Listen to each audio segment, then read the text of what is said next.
name's Patrick. Run the marketing department here at Art Storefronts. Been doing that for about 6 years now, and that means I've been working on solving the problem that is how do you sell art or photography by best leveraging marketing and digital marketing in particular.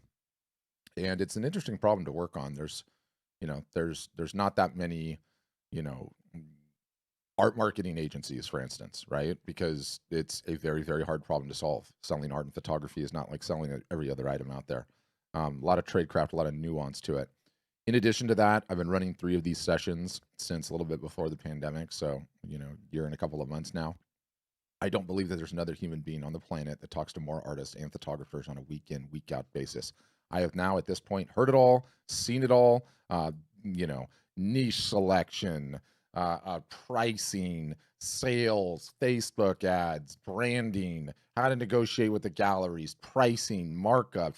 I have heard and been through all of it over the last year. And in addition to that, we have like a little bit over 5,500 customers now. And one of the things that we do a great deal of is studying the ones that sell the best and studying quite in depth. For instance, who's capturing the most emails? How are they doing that?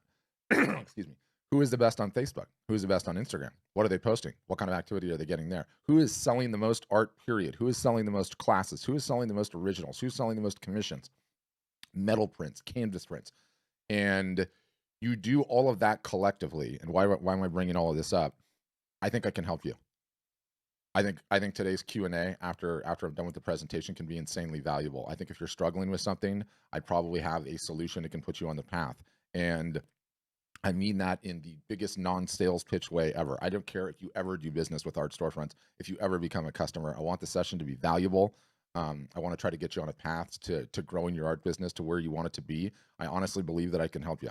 So the Q&A will happen sort of after the presentation, and love for you to think about whatever questions you have, whether you've never sold your art before and you're just trying to get into it, whether you had robust sales pre-pandemic and the pandemic crushed you, whether you're struggling with a question of niche selection, what style should you be doing, or you're struggling with how to price your work, or you're struggling with how to get attention to your work, which, let's be honest, 100% of you guys are struggling with that. Every single solitary artist and photographer is struggling with that. But point being, have your questions ready and we'll get into the Q&A after the fact.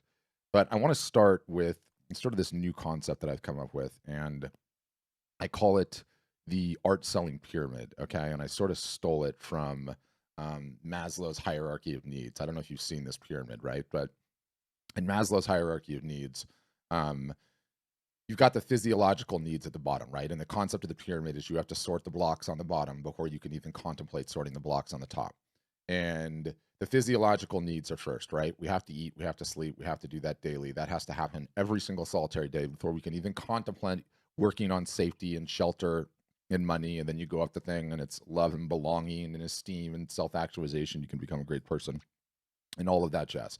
So let me give you the art selling pyramid, okay? Borrowed from Maslow. Same thing, pyramid, got to sort the bottom blocks, up we move. And the bottom block, the first block, is attention.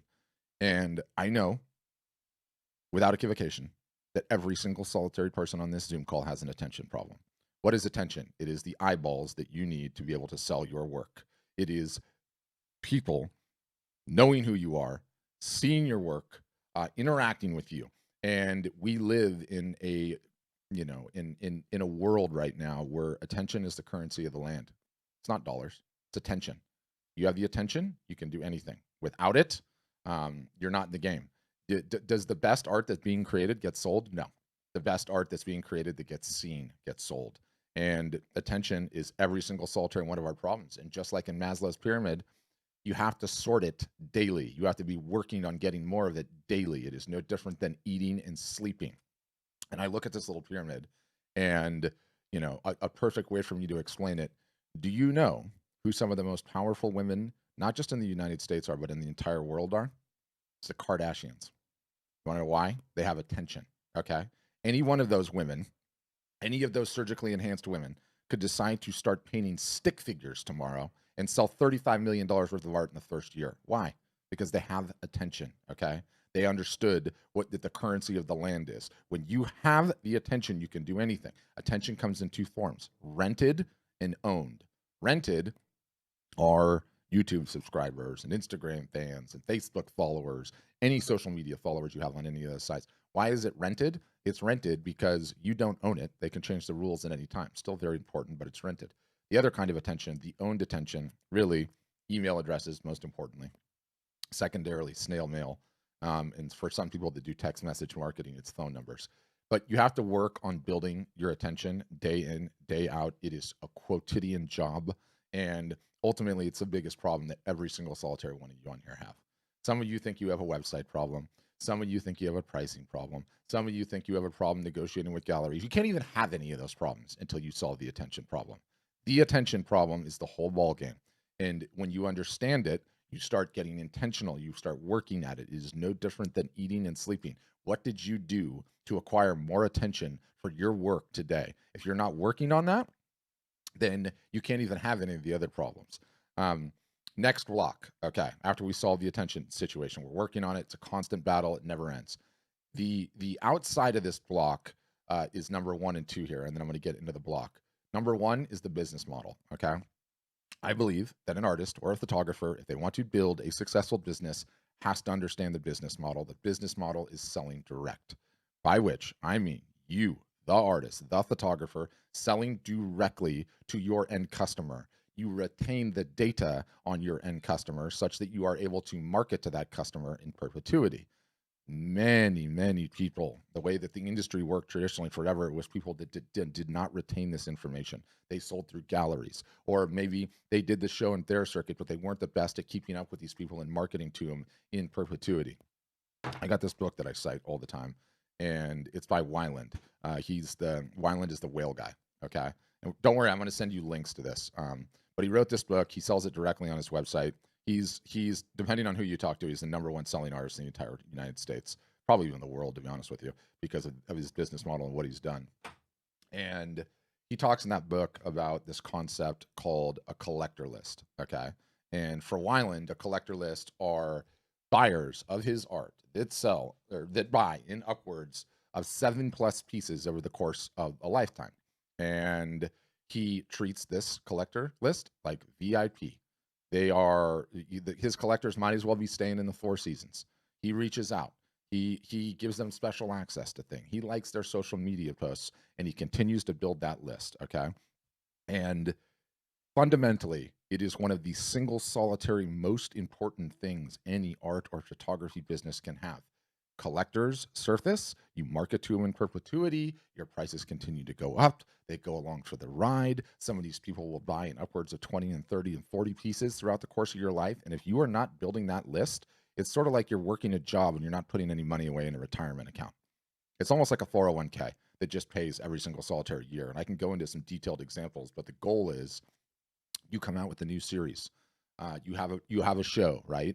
Whether it's a photographic series or it's the series that you painted. You'll start out, and your collector list will maybe buy 2% of the show or 5% of the show. And your goal is just to build that list such that the percentage of the work that they buy goes up and up and up. And I've seen customers that I've worked with recently where 40 to 50% of the show is bought before anyone even sees it by their collectors, just gone. So you created 20 pieces, 10 are gone instantaneously because you have been cultivating a collector list, because you understand the business model. Okay. And it is, I mean, we're going to get into it, but it is so fundamental. And I've been doing this for a long time now. Okay. I've talked to a lot of people, and it breaks my damn heart because on a regular basis, people are coming on these calls. Okay. And they're in their late 40s, late 50s, late 60s, late 70s. They are at the top of their game. They have honed their craft to the greatest it's ever going to be. And guess what? They didn't understand the business model. And guess what? They didn't keep a collector list. And so guess what? The pandemic hit and all their offline revenue sources, poof, are gone. And they're coming on this call and they're going, Patrick, and this is how I envisioned it. They had the corner office, floor to ceiling windows, the giant executive desk, the big leather chair. And I'm telling them, I'm sorry, you're out of there and you have to go back to the mailroom and you're pushing the cart because you did not cultivate this list. Okay. You did not keep a collector list. You did not work on your marketing. You did not understand the business model. What do you have now? You have nothing. What are you going to do? What are you going to do? Wait the pandemic out? Like half the galleries are closed. The ones that are still open are renegotiating the split from 50-50 to 60-40 because they have 100 different artists that they want to pick from. Go back on the show and fair circuit. That's wonderful. That does not pay if it's not at 100% attendance. How long is it going to take for the show and fair circuit to get back to 100% attendance? We don't know, but it's not going to be instantaneous, right? So really, really passionate about the business model. Really, really passionate about the collector list. I think the minute you understand that, boy, are you in a great place. Boy, are you in a great place. You're building it. It takes time. Okay, that's the outer shell. The inside of the block, 3 ways to sell art. There are 3 ways to sell art. Okay, every single solitary artist, my argument, and photographer needs to understand the 3 ways to sell art and needs to be applying them in their business. Number 1, best way to sell art. Trick question of sorts. Everyone knows the best way to sell art. It's in person, face to face. It always has been. It always will be. Okay. In person, face to face is the best way to sell art. Anytime you have the ability, my voice is just going weird today. Anytime you have the ability to sell art that way, you do that. Problem, we are all of us geographically fixed on this planet. We all have to sleep. We can't have 15 conversations at once. So the third way to sell art, and I say third because it's the least important, is via your website. You absolutely have to have a website. The website solves for these problems when you're asleep, 15 people at a time, and for many of the geographic problems. The second way to sell art, okay, the newest way to sell art, the one the entire art selling world is trying to figure out right now, the greatest advancement in selling art since forever is exactly what we're doing right now. It is selling art via live video in either a one-to-one fashion or a one-to-many fashion. A one-to-one fashion. I go to Antonio's website. Antonio, these pieces are very interesting. What is that one behind you? I would like to buy it. Can we talk about it? Antonio goes, Patrick, no problem. Let me set up a Zoom call with you. I'll show you a couple of pieces and we can talk about it. I can get to know you. That is the one-to-one fashion. The one-to-many fashion, okay, which is mega interesting as well, is this concept of a live art show, okay? And what am I doing? There we go. So I have a couple examples of this I'm going to show. This is a painter in his garage studio. He has some works that he's trying to sell. He is streaming this to Instagram. He is streaming this to Facebook. He's streaming it to YouTube. He is holding the works up. He's talking about them. People can leave comments. They can purchase them. This is one particular type of these sales. This is a customer and a good friend of ours named Matthew Locke. We've run a number of these different initiatives with him. In addition, okay, to this concept of doing it in your studio, what happens if you have an actual show? He had an actual show in the middle of the pandemic. Now, attendance was limited. A bunch of people couldn't travel, so the attendance to the show was light. He still sold a bunch of stuff. The day after the show, what do? We turn the cameras on. He grabs a glass of wine, wears this ridiculous sleeveless shirt. I always make fun of him for the sleeveless shirts. I can't help it. I think it's funny. And what is he doing? He's walking through the show, and you notice people are leaving comments. We're highlighting the comments. He's walking through the show. He's explaining each of the pieces. Okay. So my point in showing this is the new, and I've got another one here too. I can rattle through so many examples of this. It's crazy, but this is absolutely the future of selling art. It is the next best way. And when we contemplate, let me mute this, but I'll just give you something to stare at while I rant here. You know, if selling art in person, face to face is the best way to sell art, then okay, everything that we do digitally tries to get as close as possible to that. Okay. And what would be the ideal way to sell art? Let's just say it's an art gallery that you have that you own in your hometown. Okay. People can come in, they can get to know you, have a conversation, they can buy the art. For all the people that can't geographically do that, the next best way is this via live video. Again, one-to-one or one-to-many, a group show, right? And it's so close to the real thing. It's amazing. You don't have to leave your hometown. They get to know you. They get to interact with you. They feel like they have a bond with the artist. It is the future, full stop. And what's interesting is the entire world is trying to figure this out right now. Okay. The entire art selling world is trying to figure it out. Your industry doesn't have a lot of reports. There's 2 big ones. Okay. There is the Art Market 2021 report. They do one of these each year. It's from Art Basel and UBS. I'm going to send you links to the report. I want you to read it. It's amazing. It's incredible. The disclaimer on it is these guys report on the top 1% of the art selling market, right? Like the highest of the high end, the Sotheby's, I always forget the other ones. Sotheby's and I can't remember what the other one is. Anyway, the top auction houses in Christie's, the top auction houses and the top art selling dealers and the top galleries and stuff. But the report is still very, very relevant. Okay, and the link we'll send you. You can download the entire report, which I recommend you do. I think you'll find it really insightful. But they have these key findings too, which is like this snazzy little web page they built to talk about it. And so I can go in here, I can explore this thing. They've got some lovely little graphs. But you read this report, and what they call it, and I'll quote, Chapter 5 looks at the online art market and the rapid evolution in sales in 2021. The chapter shows how the dealer sector shifted sales online in 2020 and the development of online viewing rooms, OVRs. Do you know what online viewing rooms are? A snooty way to talk about a Zoom call, okay? A snooty way to talk about exactly what we are doing right here, right now. So this is the future of how to sell art in an incredible fashion. I always feel like a bit of a Yahoo to share numbers, but I'm going to share numbers because it's going to give this whole entire thing some teeth, okay?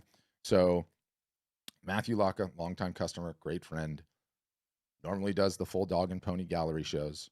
In the middle, so this was on June 9th, 2020. He did 2 of these over a 15-day period. He sold 62 pieces for a little bit over $30,000 Canadian. From his basement, no 50-50 split, direct, didn't have to leave. This is his garage studio. It's where he paints. Didn't even leave his living room. This gal, Meg, also a customer, she was moving studios, legitimately moving studios from one studio to another. This was about a month ago that we ran this. And, just to underscore my collector list, okay? This particular sale was teased on a Friday.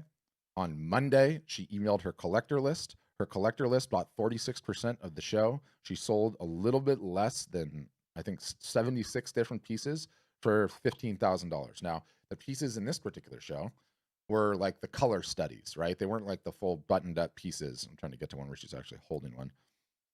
There were color studies, there were sketches, there were smaller works, right?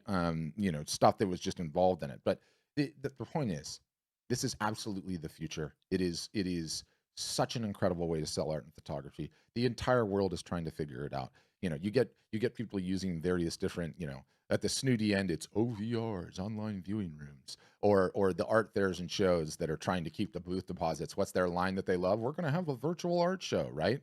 Everyone is trying to figure this out right now. I do not know what floor this particular elevator is going to go to. My guess is it's going to go very, very, very high. What I'm saying is right now, this elevator is on the ground floor and the doors haven't even closed yet. The whole world's trying to figure this out. And there is so much tradecraft to it. I can't even begin to tell you. This particular Zoom call, I have all you guys in a Zoom call right now, right? This is also being streamed to 2 YouTube channels, to a Facebook channel, to Twitter, all at once, all simultaneously. Everyone is trying to figure this out, and it is the most effective way to sell art, period. And so step 1 is becoming aware of it. Step 2 is starting to practice it and put it into practice. And I guarantee there's probably not a single solitary person on this call that is doing it. And people ask, what is it that you do at Art Storefronts? We teach our customers how to sell art and photography in the most advanced ways possible. And because I don't care, 90%, I tell people these things, 90% of the people will never, ever even do it. So I don't even care to give away the tradecraft. I'll give away the tradecraft right now. So my sleeveless associate here, Matthew, is using wireless Apple AirPods connected to his iPhone, which has this stream going out live on Instagram. We are leveraging software that is streaming it, that's putting in this little title here, right? And his logo and the banner at the bottom to inquire, and it's pulling the comments in. So cell phone, earpods connected to Instagram on the phone, laptop, computer, Facebook, personal Facebook, YouTube account, all of that goes down all at once simultaneously. And you can see there's numbers here. If the number 2 thing goes away, he's even got little numbers here. Why? Because the people on Instagram can't see the graphics that we have on the screen. And so they need to know, okay, was that number 2 or number 3? You can't really see it, but it's like right behind here. There's like a little thing. Yeah, there it is. See, number 5. And we're on number 5. So everyone knows. There's a million little things like that. What is the best combination of the technology? How do you announce it? What do you do during the course? And don't worry, I'm going to send you guys excuse me, I'm going to send you these shows after the fact so you can watch them and pick up what you like. But this is absolutely the future, you guys, and it is completely changing the game. And you don't need to leave your house, and there are no booth fees, and there's no loading up the car and driving somewhere and staying in some crappy hotel and eating crappy food and then hoping you're going to see an ROI. There is no limit to the amount that you can run. It is the most uh, uh, beneficial use, highest ROI use of an artist or a photographer's time I could even imagine right now. It's not even close. And again, whole world's trying to figure it out. So those are the 3 ways to sell art. I got to get back to my pyramid. Bear with me. You have to be running all 3, and you have to be doing all 3 consistently all year long. So we start by constantly gathering attention. We start by recognizing the business model, collector list, as well as the 3 ways to sell art. Then we get to the top of the pyramid, which is everything else. What do I mean, everything else? You have a brick and mortar gallery that's working out for you, that's bringing in revenue to your business. Fantastic. We love revenue. I have never met a revenue source I don't like. Keep it going. But it's in addition, okay, not in lieu of working on attention, not in lieu of working on the 3 ways to sell art and building your own collector list. What if it's an online gallery? Maybe it's Saatchi or Fine Art America or Redbubble or Etsy or any of the others. Is it bringing in revenue? Fantastic. I've never met a revenue source I don't like, but it's in addition to everything else, okay? It's in addition to getting your own attention. It's in addition to the 3 ways of selling art. So too, if you're doing the show and Thayer circuit, we love the show and Thayer circuit. It's fantastic. I can't wait for it to come back. It is a great way to build attention, but it's in addition to those 2. You understand this pyramid, okay? You start working on this pyramid, and you are going to be on the path towards building a successful art or photography business. You don't, and you don't control the rules. You do not control the stakes. You can have the rug ripped out from underneath you at any point in time, which I've seen again and again and again on these calls. And you know, one of the things that no one talks about, okay, and does not get mentioned enough. 3 of these a week for a year and a half, okay? It's not hyperbole. That many of them. Every single solitary week, there are people in their 60s, 70s, 80s, and I would say once every 2 weeks, somebody in their 90s comes in on these calls asking questions. And so why do I bring that up? Understand the perspective of how long you guys are going to be artists and photographers selling your art or photography, okay? You guys don't go through midlife crises. Doesn't happen to creatives. You don't decide all of a sudden you're going to stop being a painter and you're going to go rent jet skis in Florida for the summer and that's going to be your job, okay? So when you have the perspective figured out that you are going to be working at this for the rest of your life into your 90s in many cases, it underscores how important it is to understand this pyramid, to start working on this pyramid. And guess what? It's not going to be easy at first if you're just getting started. It's going to be a pain in the butt. You know, I'm looking at Rick there, and Rick, if you have not been building that list the entire time, when I'm telling you, you have to learn how to email market and social media market, and you need to start doing it on a regular basis, that could be frustrating, but it's not frustrating when you got another 25 years of growth in this doggone business. So what does Art Storefronts do at the end of the day? We teach you how to do the pyramid. Yeah, we give you a website. And yeah, we put you into a university where there's no graduates because the learning never stops. That's really, in a nutshell, who we are, what we do.